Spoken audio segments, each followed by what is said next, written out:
जय श्री कृष्ण भक्तों, आज हम इस वीडियो में सुख और दुख की कहानी लेकर आए हैं। सुख क्या होता है और दुख क्या होता है और इनका हमारे जीवन पर क्या प्रभाव पड़ता है।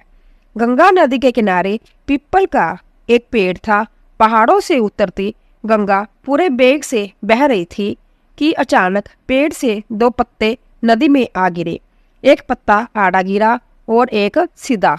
जो आड़ा गिरा वह अड़ गया, कहने लगा, आज चाहे जो ही हो जाए मैं इस नदी को रोक कर ही रहूंगा, चाहे मेरी जान ही क्यों न चली जाए, मैं इसे आगे नहीं बढ़ने दूंगा।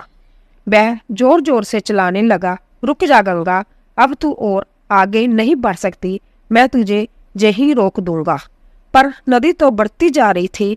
उसे तो पता भी नहीं था कि कोई पत्ता उसे रोकने की कोशिश कर रहा है। पर पत्ते की तो जान पर बनाई वो लगातार संघर्ष कर रहा था। नहीं जानता था कि बिना लड़े भी वही पहुंचेगा जहां लड़कर थक कर हार कर पहुंचेगा। पर अब और तब के बीच का समय उसकी पीड़ा का, उसके संताप का काल बन जाएगा।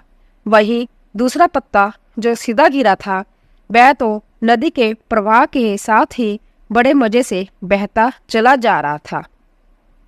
जय कहता हुआ कि चल गंगा, आज मैं तुझे तेरे गंतव्य तक पहुंचा के ही दम लूंगा, चाहे जो हो जाए मैं तेरे मार्ग में कोई अवरोध नहीं आने दूंगा, तुझे सागर तक पहुंचा ही दूंगा।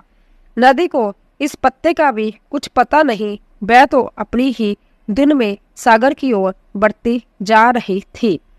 पर पत्ता तो आनंदित है, वह तो यही समझ रहा है कि वह नदी को अपने साथ बहाए ले जा रहा है।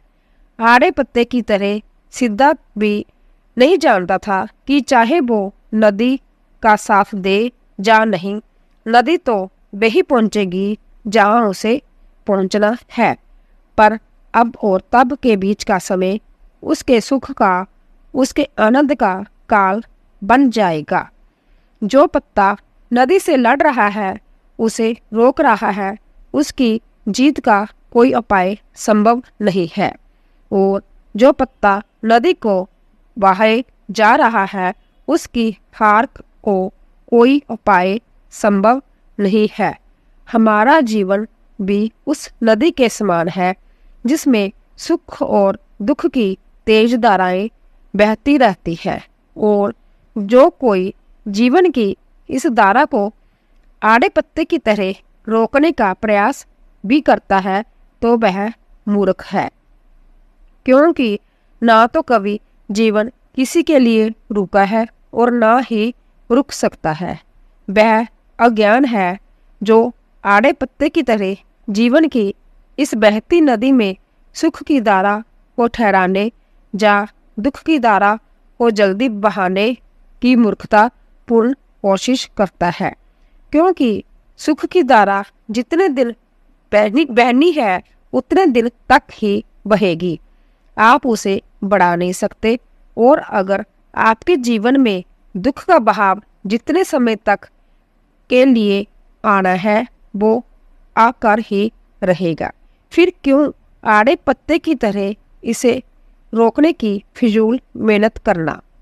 बल्कि जीवन में आने वाली हर अच्छी बुरी परिस्थितियों में खुश होकर जीवन की बहती धारा के साथ उस सीधे पत्ते की तरह ऐसे चलते जाओ जैसे जीवन आपको नहीं बल्कि आप जीवन को चला रहे हो। सीधे पत्ते की तरह सुख और दुख में समता और आनंदित होकर जीवन की धारा में मौज में से बहते जाइए।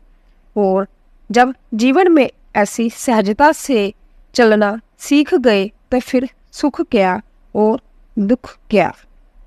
अर्थात जीवन के बहाव में ऐसे ना बहे कि थक कर हार भी जाए और अंत तक जीवन आपके लिए एक पहेली बन जाए, बल्कि जीवन के बहाव को हंसकर ऐसे बहाते जाए कि अंत तक आप जीवन के लिए पहेली बन जाए। सुख हमारी खुद की संपत्ति है, इसे बाहर नहीं अपने भीतर ही तलाशे, इससे आप सदैव सुखी रहेंगे। बोलो श्री कृष्ण भगवान की जय।